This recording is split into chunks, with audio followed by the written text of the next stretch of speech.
life is all smiles, selfies, and of course posing with your incredible group of flawless friends, whilst taking pictures of your fantastic colourful meal. It's never dull, there's not a single blemish on you or a cloudy day. You're never alone and always doing something that has other people oohing and ahhing over. Behind the screen, your life is perfect, but it's far from the truth. Welcome to the Chrissy B Show, the UK's only TV programme that's dedicated to your mental health and well-being. And today we're talking about social media and how your digital life is impacting your mental health. Discussing the pros and cons from a psychological perspective is resident psychologist Dr. Audrey Tang. We've also got photojournalist and author Eliza Iannacone on how she uses social media to promote a global issue very close to her heart. We also showcase two very healthy recipes with two of our resident nutritionists, and Helena Shard gives us the latest in positive and feel-good news in this week's A Helping of Happy. And at the end of the show, I give you some tips on how to turn off from social media for a while. Now, social media is a relatively new phenomenon that's already making an impression on the way we both think and live our lives. According to a recent study by UK disability charity Scope, of 1,500 Facebook and Twitter users surveyed, 62% reported feeling inadequate and 60% reported feelings of jealousy from comparing themselves to other users. And it doesn't stop there, with researchers at the University of Missouri conducting studies on Facebook usage and mental health, discovering that regular use of the platform could lead to symptoms of depression if the site triggered feelings of envy in the user.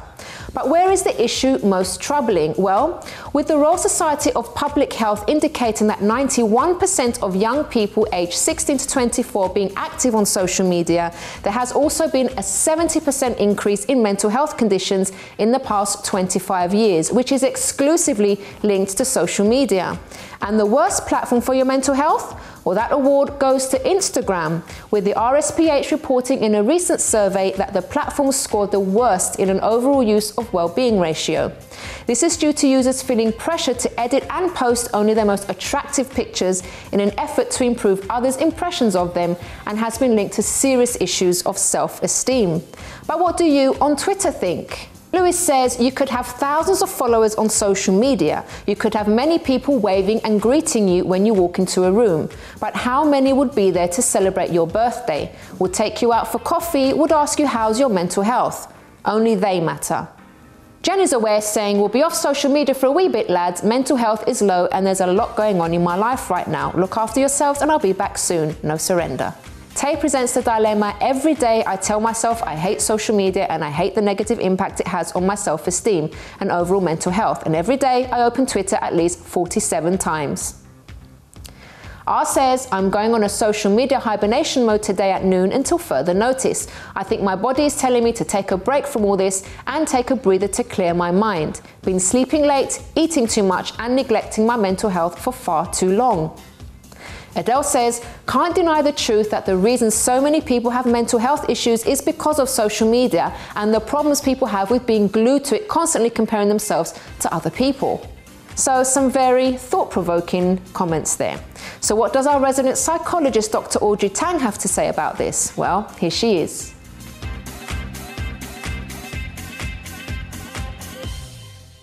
Welcome to the show, Audrey. Thanks for having me, Chrissy. So I know this social media topic is one that you absolutely love to speak about, don't you? I have a bee in my bonnet about social media. We've got more time to go into it today. Right. So can you tell us, what is the psychological effect of social media on people's lives? Quite a lot of them. Just to put it into context in many ways, I was lucky to grow up in a time when we didn't have a lot of this, and I've always used social media as a tool. Yeah. However, for a lot of young people growing up today, this isn't there as an option anymore. It is just part of the life, part of the culture. The biggest problems are addiction, because you post things online sometimes just to get people to like it or to interact with it in some way, and you keep checking back to see whether that's happened or not. Also, if you're playing online games where you also talk to other people, because this is happening all over the world, your time zones get mixed up. You might be needed to speak at a certain time, which means you're waking up in the middle of the night in order to have that conversation. But that can be very addictive. Yeah. Bullying. huge issue on social media. It always used to be when I was growing up, if I was bullied, and I think we've all been through bullying, it stops at the school gate because it can't follow you home, or if it follows you home, it only follows you to your door. With social media, it's coming right into your bedroom, and not all parents know that this is going on. You can't, exactly. And the place where you should feel the safest, maybe the place where all of this information is coming straight to you because you're holding that phone. We live now in a culture of comparison. Because we're posting everything on social media, we can't help but look at it and look at what our friends are doing and say, oh, I'm not doing that, maybe I should be doing that, oh, have I missed my chance to do all of those things? And we forget that a lot of these images on social media are highly doctored, filtered, chosen from a certain angle, taken about 100 times before we post one picture. So we don't realise that. Depression is another one because of the addiction, because of the bullying, because of the comparison culture. Isolation. Research has recently shown that now people, because you can stream things as well on your phone, people are just watching things on their own. So television is no longer something which is a communal thing which you can talk about. It's so true. So people are getting used to being on their own, which again exacerbates the depression. And the big thing, the big sort of phrase that's come out recently, fake news. We don't know what to believe anymore either. So there are huge, huge issues with social media, but there can be really good things about it if we use it correctly as a tool. Now, Audrey, I just wanted to pick up on something you said a bit earlier, how, you know, especially children or youngsters that are getting bullied, they've got all that stuff going on their phone, but still it's like they can't put the phone down or switch it off and say, okay, I'm not going to go to certain, for example, sites anymore, or I'm going to go off certain apps, not use certain apps. It's like it's there and it's hurting them, but they won't put it down. What's that about? We as humans have always been social creatures, so we like being part of a community, and there is this fear, if I switch my phone off, I'm going to miss out on all of the other things, and so I can't block that person, or I can't shut it off, because otherwise then I may not get invited to this party, or I might miss out on something that's going on, and I won't know what's trending anymore. When I was growing up, the word used to be trendy. Now it's what's hashtagged. And that's frightening for a lot of people. And again, it goes back to the addiction that I was talking about right at the beginning. Because we're just so used to it and we look at things as a matter of habit, it's scary to put that phone away, because you suddenly feel as if you've been cut off from the rest of the world. When we're using it as a tool, we feel lost when we've lost our phone or have dropped it or something like that.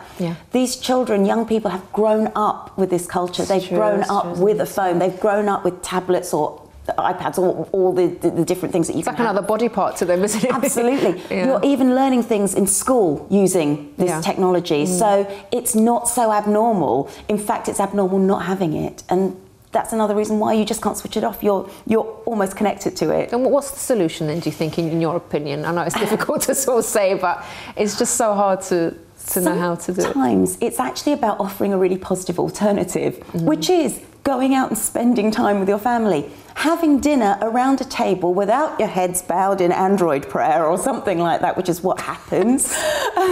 But that's an expression. It's sad when I see people out at dinner and all they're doing is they're looking at their phones. You're not engaging with the people there. So it's almost having a no phones rule at dinner. Having time to go on family outings, going out together, spending time with people in real life, which is an awful social media kind of acronym as well. Having an app blocker is really helpful, because app blockers can you can set the times that you're not allowed to use it. And actually sometimes just trying to make yourself take a break from it, saying, right, I'm not going to use it. I may not turn off my profiles, but I'm not going to look at it for a couple of days. It's little steps. But it helps. But it helps. Does help, definitely. And it makes it happier. Just very quickly now, what about the positives? Obviously, we do have we don't want to just sort of just slate social media, because we use it, don't we? Of course we do. For brands, for businesses, you need to have it, because everyone's connected to it, therefore you get a much wider reach. We are learning so much more about different cultures, because we can just have a look at a video online. We're being inspired every day, because we can look at TED Talks, we can look at videos, YouTube videos, any of those things. The knowledge is right at our fingertips. It also teaches us to be more discerning, a bit more critical, because we don't know what's true, what's not. we check our sources a lot more. It's a great way to find people as well, because sometimes it might be a long lost relative, somebody you haven't seen, or somebody you want to thank, a sort of a have a go hero, something like that. That's a great place to do it. It's a great way to promote causes, to promote charities. So there are so many wonderful benefits, but use it as a tool. Yeah. Do not use it wisely. Just as a lifestyle. Thank you so much, Audrey. Pleasure. And we'll see you again next week. Yes. Thank you. Well, everyone, another thing social media seems to make us more aware of on a constant basis is all the awful things that are happening in the world today. But don't worry, here's Helena Shah giving us the latest in feel-good news in this week's A Helping of Happy.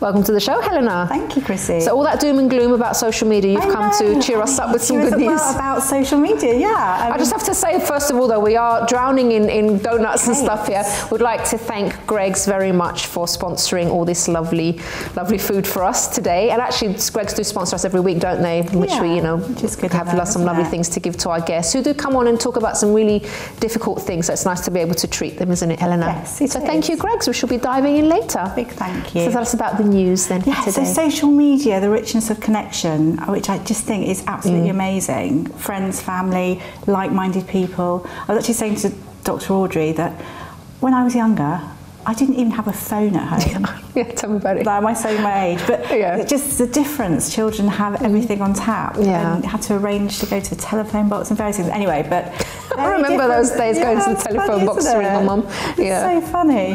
But anyway, there's huge positivity within social media and a few bits and pieces. I'm actually going to start by talking about the royal family, because I've not spoken about the royal family for a while. Yes. I think at one point it was a little bit fuddy and they needed to sort of up their game in a way. People weren't connecting with them. And obviously with the introduction of Twitter and various there's Clarence House and what's the British monarchy, that's it. Everyone now can access the royal family and I suppose celebrity, which is a good thing, especially with the modern royal family, you know, William, Kate and the Royal Foundation and everything. So people really feel that they can be part of it, which is a positive, and that shows branding really. Which it's quite is good smart, isn't it? Yeah, which is good for business in general. So I think a real bonus. Another thing as well, getting your point across quickly and powerfully quickly, and it reaches really, really fast. I've got a few stories, and I think about immediate effect, a few stories which sort of talking about that. So a girl saves a dad's bakery with a single tweet. I think we may have discussed this a little while ago, but really clever. So her dad, her name is Jackie Garza, and her dad was really upset. He'd always, all his life, wanted a bakery. He'd had it for 2 years and always baking bread, and it was really successful, but he lost his customers overnight, not to do with it being bad, but it was to do with Hurricane Harvey. So he thought it was just too expensive to run. He was going to shut it down, but she then suddenly thought, hey, I'm going to try and do something here. She sent out a little video of her dad making bread with a tweet and said, please help, you know, my dad and the cafe, his bakery is going to shut down, please visit him, become a client. One tweet went viral because everyone was retweeting it and just saved the business. That's amazing, isn't it? Simple as that. So that's a really nice, lovely story. I think recently as well we saw lots of celebrities coming to the support of Keaton Jones, who was a young boy in America who was picked on at school, and a little video was uploaded online of him crying, not just for himself but for fellow peers as well, you know, telling children to stop bullying them. And Katy Perry, Justin Bieber, lots of people came out in support, and he felt really actually proud with himself because he realised by speaking out it really did work and help him. And in fact he had so many invites to go and see all these celebrities, so meals and good things. So become a little celebrity himself. Works out really well for him. In business, for me, one of the things, collaborating with a certain agency, there was a problem with the website, and the guy that designed it was ignoring fixing it. And so we were thinking, oh, okay, what do we do here? And then again, one tweet, and all of a sudden he came in straight away and fixed it. But it just goes to show that you can't hide behind it, can you? Let's all send tweets when we're not happy with someo's service. Yeah, well, obviously genuine ones. Yes. But a really heartwarming one for me. Immunotherapy, I don't know if you know about that. No. It's a relatively new treatment which reawakens a patient's immune system in recognising and fighting cancer cells, which is something I think really stunning. The reason I say that, a young lady called Gemma Nuttall, she had aggressive ovarian cancer. And she was told, it was discovered when she was pregnant with her child, and they said, you're going to have this treatment, but you'll lose your child. She decided not to do that, and had her little daughter, Penelope. Unfortunately, it was really aggressive, and she was at one point told that she wouldn't survive, and she, to write her will and to write birthday cards for her child. And it started, she had tumours growing everywhere. Her mother just thought, I can't have this, sold her house, got onto social media and a GoFundMe page and things, and was talking about it. The best thing, Kate Winslet, who I actually think I really do admire, she's a very good person, quite grounded, children, very down to earth, nothing sort of celebrity about her. Anyway, she saw it, and a mother to mother just thought, I've got to do something here, because she's very young as well. Kate Winslet's mother was also, had, I think, just died of cancer, so there was she wanted to help. But she zoomed in, she got in contact with the mum. They'd found, it's called the Wonder Clinic in Germany, that helps with this therapy, and it's a place where everyone goes when it's just their last chance. So it's their success rate is humongous, it's really good. Kate Winslet raised a huge amount of money, she had the treatment, she's here to tell the tale, so she saved her life. Really, it's quite empowering when you read the whole story. Also, on the other flip foot, Kate Winslet was also really privileged to have been able to use her platform to help. And in fact, they raised so much money that now they've set up another charity, and Gemma is going to help out too, to help out other people in her situation. So it's just really lovely. So there's so many different things, just little tiny things. Social media shares good positive stories amid all this, Weinstein revelation. One person said, hey guys, let's tweet about some positive things, and then it was just flooded, really, with lovely uplifting stories. It is possible, we just have to, just be more mindful of how we're using social media, isn't it? Of course. And I'm going to finish on a funny little one of maybe not what to do, but it's quite entertaining. Charlie Sheen, he's can be quite naughty in every way. He's a sort of big character. Bit of an understatement, but he decided he was trying to get hold of Justin Bieber, and he said, yo mate, or whatever as he does, ring me, and put his number down. Now he was supposed to direct mail it, obviously. Decided to send it out to all his followers, and within nanoseconds, completely, So obviously, as you can imagine, he had to stop, shut his phone down, and get a new number. Of course, that's not what to do. Silly Billy, don't tweet out your personal details by mistake. Helena, thank you so much. Thank you, Chrissy. I shall let you experience the delights here on the table, and I'm going to tell the viewers what's coming up after the break. We have on photojournalist and author Elisa Iannacone on how she organised a global project aimed to empower people and how she uses social media for good. But first, at the beginning of 2017, how many people were using social media? Was it A, 29 million, B, 39 million, or C, 49 million? Find out the answer after this break.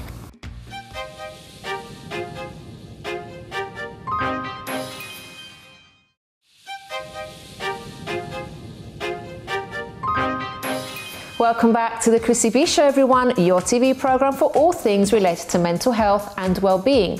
So before the break, we asked you at the beginning of 2017, how many people were using social media? Was it A, 29 million, B, 39 million, or C, 49 million? The answer is B, 39 million. According to the Office of National Statistics, 70% of adult users are connected to the internet on a constant basis, and 90% of homes have an internet connection of some kind, making us a constantly connected nation. But now here to talk about how a traumatic experience sparked an empowering global project and how social media was used for good is photojournalist and author Elisa Iannacone. Hello, Elisa. Hi, Chrissy. Thank you for having me. It's lovely to have you on the show. So first of all, my hat off to you, because I think you are very brave to come on and talk about something very bad that happened to you, but also how you managed to turn that around into a brilliant project that you're now doing. Thank you. Okay. Yes. Why do you feel it is important to do this on TV today? I think this project is important because we're kind of in the middle of a media storm. Everybody's talking about sexual assault, sexual violence, rape. And I think that it's really important to keep the wave going. Yes. Even though some people are questioning, you know, where's the line? How far are we going? I think that we just need to talk about it more to be able to find our way through it. Okay, now this is the first time you're speaking about this on TV? Yes, that is correct. Okay, so let's take it step by step. So tell us about when things started to go wrong and what actually happened to you. Yeah, so I was raped by a family member in Mexico. I'm originally Mexican, in 2011. And really that just shattered everything in my life at the time. Someone you trusted, was it? Yeah, it was an older brother figure for me at the time. So it really was something where I feel like I lost my sense of self, and definitely my career as a camera woman was completely destroyed. At the time I was living in Toronto. I was just down there shooting a documentary and visiting family, which I probably shouldn't have done in retrospect. But luckily in Toronto, I gained access to a program called the YWCA Breakthrough, which was an art therapy program, and it was the first time that I was allowed to actually express trauma through art. And that was actually the beginning, I would say, of me being able to actually turn everything around. Had you tried anything else before that? So when it first happened, how did you actually deal with it, and what did you try to do before you actually found this outlet? I was quite desperate when I got to Toronto. I think in my mind I had thought, oh, you know, first world country, Canada, you're just going to parade into a rape crisis center and somebody's going to welcome you and tell you exactly what to do. So I was just trying to kind of hold on until I got to that country. And then when I got there, it turned out that actually the building that was labeled as a rape crisis center was just an apartment building. The security guard said, oh, we get women come here all the time, but actually it's not a rape crisis center. And then it turned out that actually there was no physical entity for the place that I was looking for. And it was just a phone service where you went on a waiting line for about 8 weeks to try and access help or any kind of support.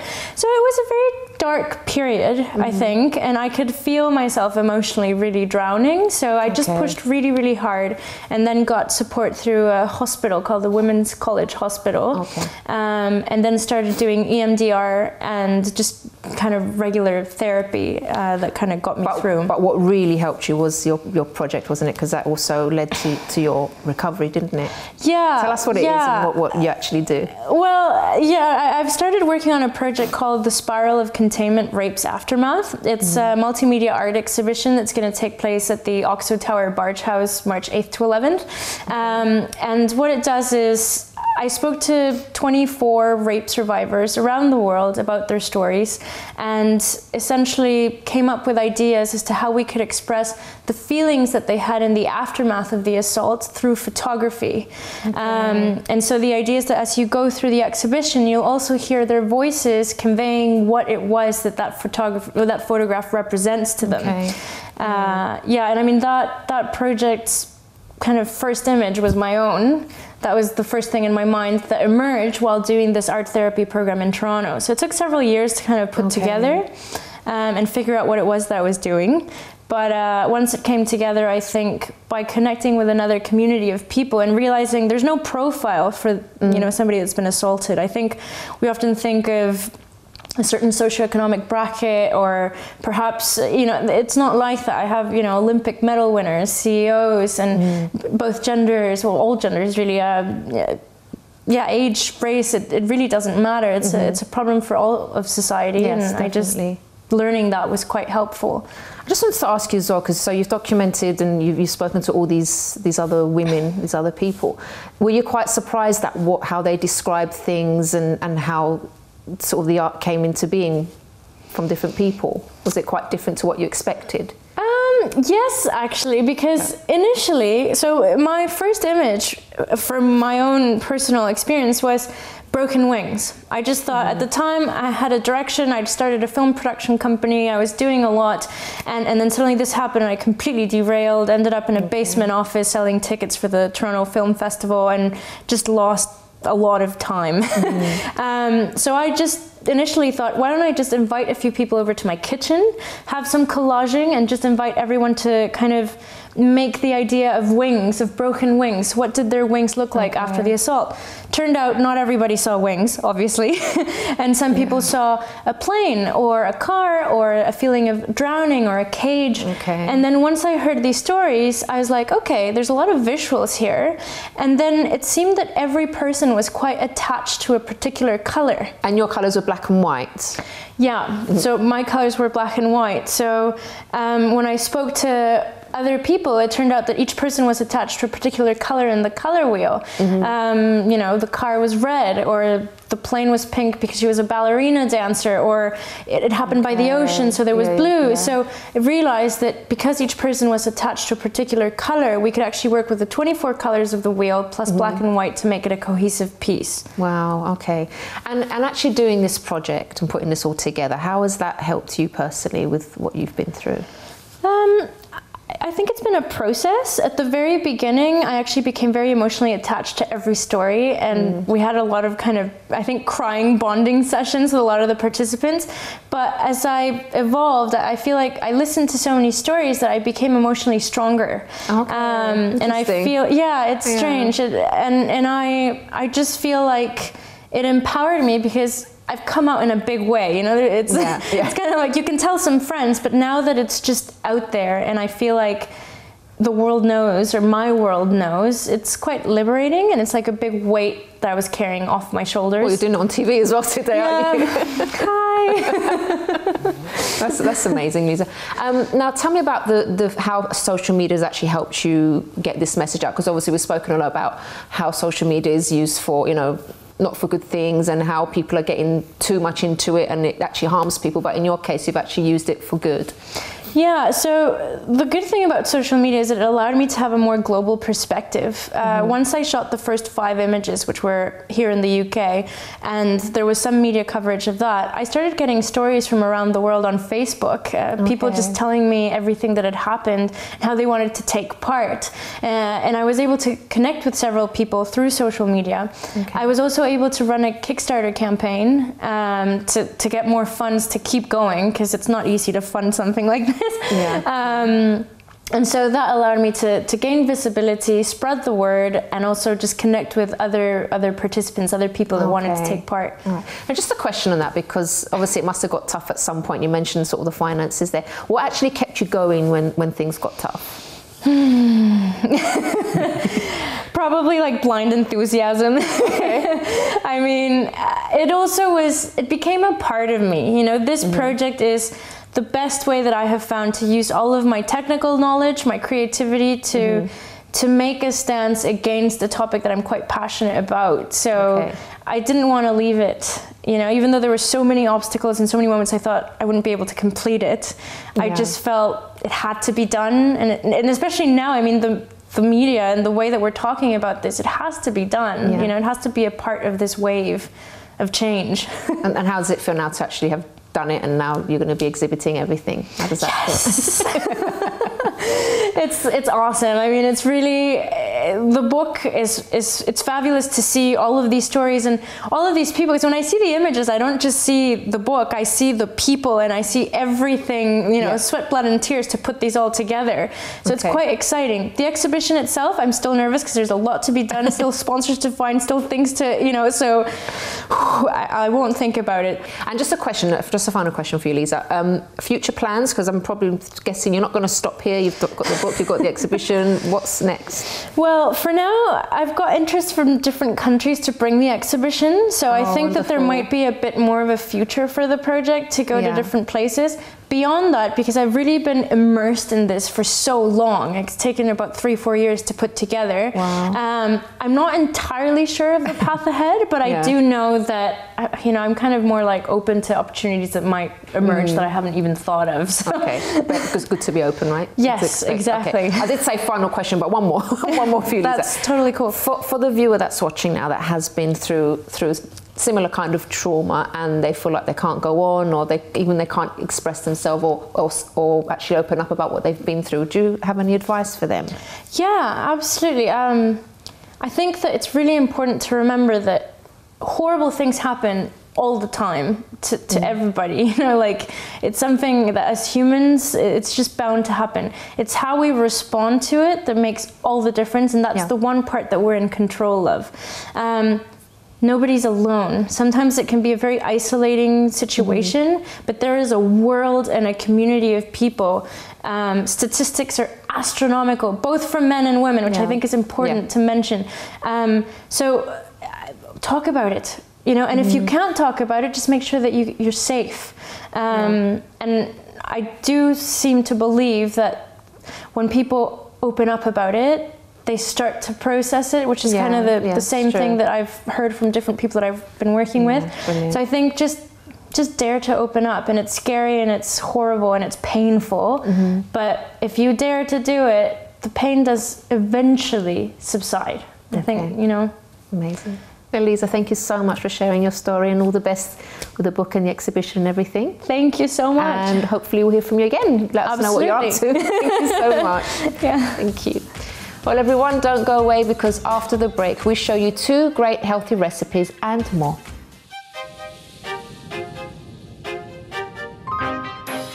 Hi, I'm Chrissy B, and my show is all about improving your mental health and being happy. Join me every Monday, Wednesday and Friday at 10 p.m. on my channel Sky 203. Visit chrissybshow.tv for more information, and subscribe to our YouTube channel, Chrissy B Show. You can also follow us on Twitter and Instagram at Chrissy B Show, and on our Facebook page, The Chrissy B Show.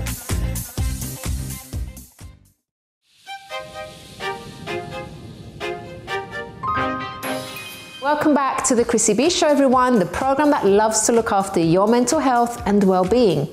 Now, food is an integral part of keeping our mental health in check.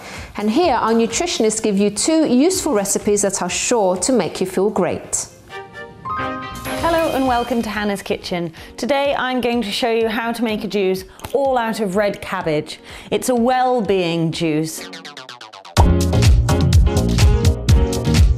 And it's a well-being juice is because it really targets your gut, your intestinal tract. And if we've got a happy gut, then we've got a happy mind as well. So take your red cabbage, find a cucumber, and a little bit of ginger for some spice. So start off by just cutting half a cucumber into quarters so it feeds nicely through the cold pressed juice. Then take about a thumbnail size of ginger and give him a little chop too. And then take your big red cabbage. Be careful not to cut any fingers off because it's quite tough. And we're gonna, look how beautiful a red cabbage is on the inside. You're just going to take half, cut it in half again, and we're just going to take that little bit of the core out. And the smaller you cut, the easier it is to go through the juicer. So there's your well-being juice on the chopping board. We're going to put it through the cold pressed juice and make sure our tummies are happy for the rest of the day.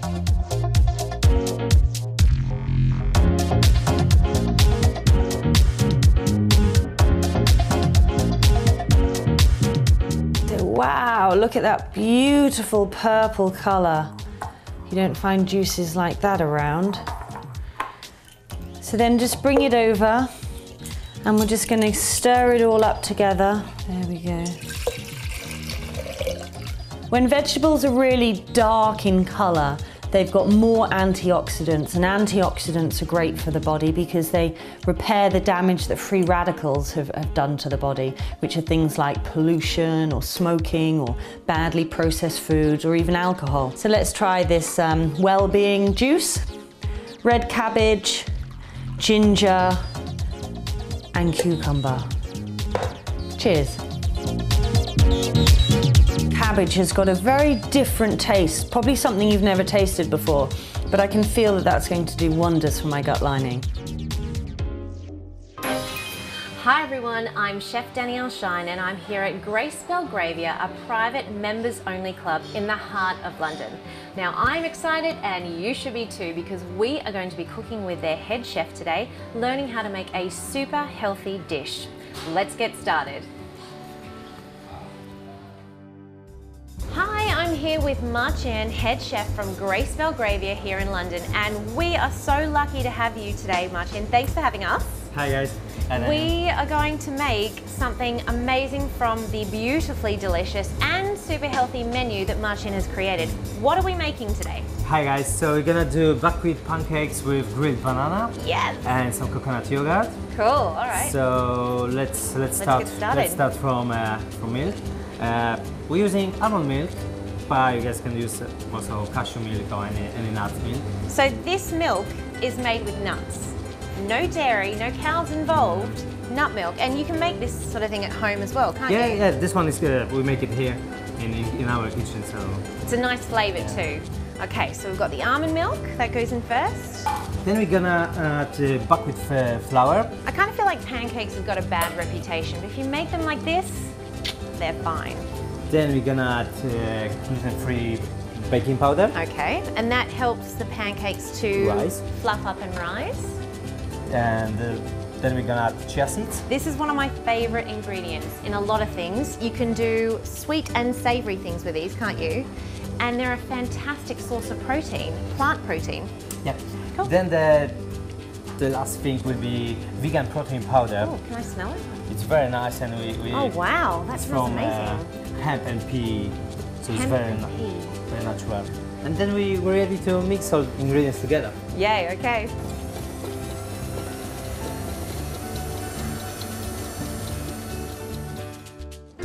So the dough is ready. Okay.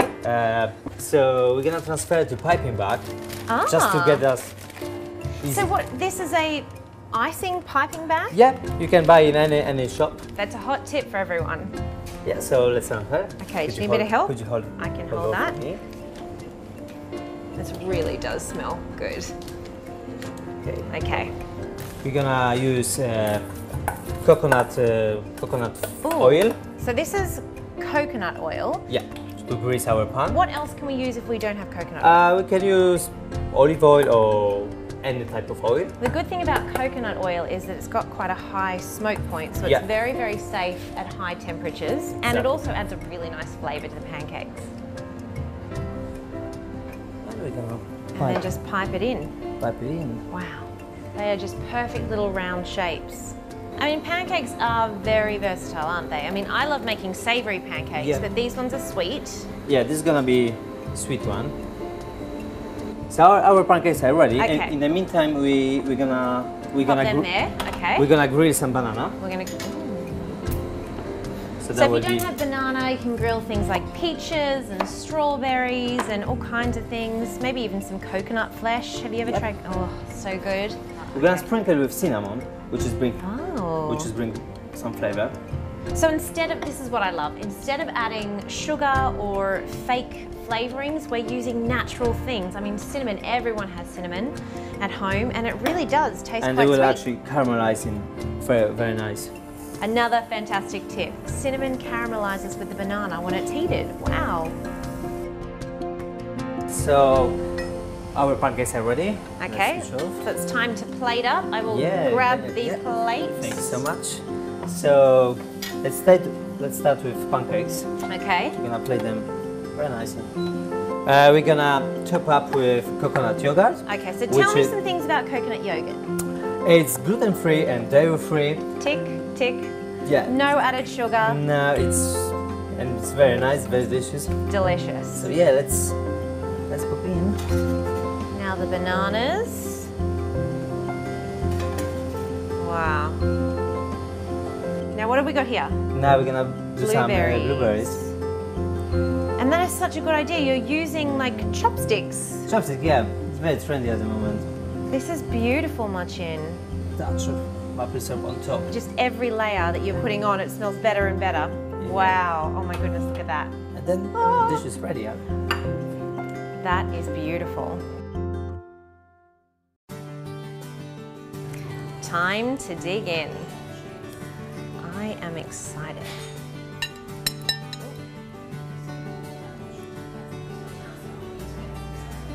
Oh my goodness. Safe to say, hands down, the most delicious pancakes I've ever tasted, and now you and I can make them at home. I'm excited, you should be too. The recipe is now on the Chrissy B website, so go and check it out. See you next time.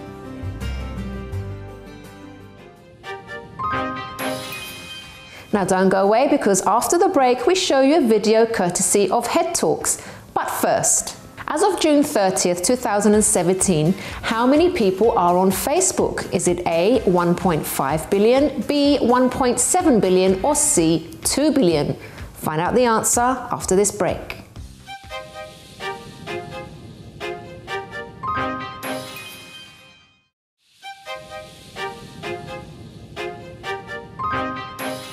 Welcome back to the Chrissy B Show, everyone, where today we've been talking all about social media. Now, before the break, I asked you, as of June 30th, 2017, how many people are on Facebook? Is it A, 1.5 billion, B, 1.7 billion, or C, 2 billion? The answer? CEO Mike Zuckerberg announced that a whopping 2 billion people are on the social platform. Put into perspective, if Facebook was a country, it would be larger than the current largest countries of the world, China at 1.4 billion and India at 1.3 billion. Now, can social media be a force for good, or is there just a dark side to it?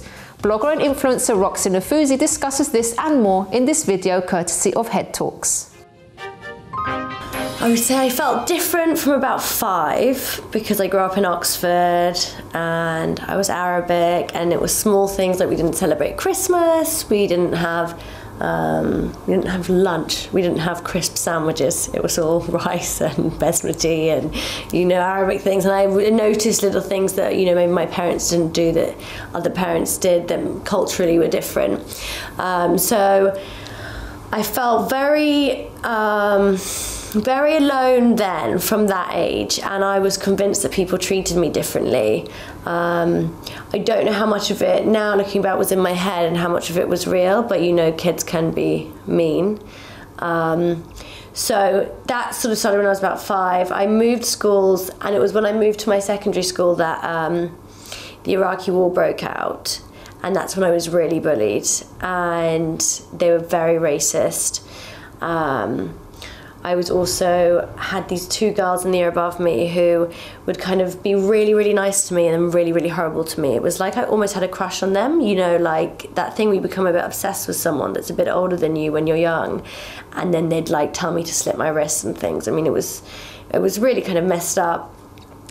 And when I told the teacher, I remember saying, you know, I'm being so severely bullied. She was like, well, then leave. You know, there was no support at all. So I left after 2 years, and then I was happier at the other school, and then all the body image stuff started. So that was, you know, the extreme dieting, the self-hate, the not feeling skinny enough. Everybody there was, you know, all the pretty girls were blonde with, you know, white skin, and, you know, the English roses always did with the popular girls. So that's when I started to sort of really start disliking myself even more.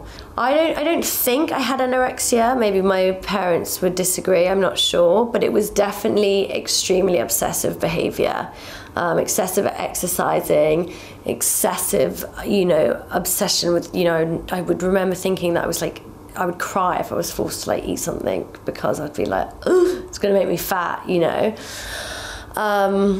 So that's sort of my anxiety from being bullied kind of transformed into worries about body image, and that's really stayed with me still now. For me, a big part of coping with my depression and my anxiety is all to do with what I eat, what I put in my body, and how much exercise I'm doing. And I've been doing quite a lot of research on it, and I didn't know that 90% of your serotonin is produced in your gut. I was offered antidepressants by a psychiatrist, and I'd only met her for about 30 minutes, and I took the prescription, and I thought, no, this isn't right. I've only spoken to someone for 30 minutes, and I was conscious of putting a chemical in my body, and I was conscious of, am I really depressed? Is it definitely that I'm suffering depression, or is it just that I'm in a depressive state, because I don't always feel depressed. Sometimes I feel great. Sometimes I feel really happy, you know, but then other times I feel really low and unhappy, and it's definitely a sense of helplessness for no reason for a long period of time. So I was apprehensive to start something which I would then maybe become dependent on, or would it be a placebo effect, or any of those things. And I don't know enough about it to feel that I could make an informed decision on whether to take it. So I decided not to, and that for some people it's great, and I don't have really a strong opinion either way. But for me, I didn't want to go down that route. And then I tried different types of therapy and counsellors and things, and that helped a little bit. But for me, I've just done it, I would say, by talking about it, by talking about my life, my problems, getting involved with mental health, with my diet, with exercise. Those are the ways that I manage it. You know, I'm a blogger and I do things with social media, and it's all about living a perfect life on Instagram and, you know, trying to be like someone that people aspire to, or trying, you know, brands that want to work with you. And my biggest worry was everyone's going to know that I'm a fraud, that actually my life isn't really like this. I suffer from depression. I hate myself most of the time. I can't stand the sight of myself, and yet I'm posting these pictures of me looking really confident and you know, looking like I'm really happy all the time. And I was worried that then brands might think, ooh, loser. That's what my worry was, you know, and that people would then think less of me and think that I wasn't cool, or, you know, like my teenage self was worried about. Those feelings came up again. And like I said before, I was worried about being that depressed girl. My view on social media, I mean, I have a really love-hate relationship with it, because in the good side of it, it can make you feel really good about yourself, because you can post something in a moment that you're proud of, and you do feel good when you post it and you get nice comments and you get lots of likes. You do get a buzz, you know, when you see a picture of yourself that you like, you're like, ooh, and it, you know, it just lifts your mood slightly. And if you're feeling good, and let's say you're scrolling through and someone's at a restaurant you're like, oh, that looks like fun, that reminds me, I want to go there next week. If you're feeling bad, you see that picture and you think, oh, wish I was there. Why is she there? Or why is this? Or why, oh, look how skinny they look. Oh, and instead of inspiring you, it makes you feel terrible. So I think the best thing to do is choose when you use social media. If you're feeling low, stay well clear, because it will only make you feel worse. But if you're feeling good, then I think, and it's going to inspire you and motivate you, and you're going to post something, and you know what, there's nothing wrong with posting perfect images. I think there's been a lot of, oh, it's awful because we all post that, but we all want to look back at our feed and see our best bits. You know, it's like the picture frame that you have on your desk of your loved ones. It's the same, but it's just that everybody can see it. And there is, you know, you do want to feel proud, and that is nice, and people should be able to feel proud of their lives and not be judged by it. When you're feeling down, don't stay at home on your own. Don't, because even just going to the shop and having a conversation with the lady on the till, or the man, those small interactions in life, I think, are what keeps us human and keeps us feeling good. Say hello to your postman, have a conversation, ask how his day is. Those little conversations, they really build up throughout the day, and they do make you feel happier and less alone. And, you know, that's what makes us different to animals, is that, you know, being able to connect with people, and that connection and feeling connected to people, I think, is one of the most fundamental things to make us happy. And call a friend that you haven't spoken to in a while. Thank you very much to Head Talks for that video, and if you'd like to know more about them, please do head over to our website, chrissybshow.tv, and check out our contributor section. So now here are some of my tips on how to actually cut down on social media. So if you see that it is getting a bit out of hand and it's kind of taking over your life, you know, we all have to be responsible for ourselves. We have to monitor ourselves, and discipline has to come into it at some point. So there are certain little steps that you can do. So the first thing I'd like to talk about is that you can actually just turn off your notifications.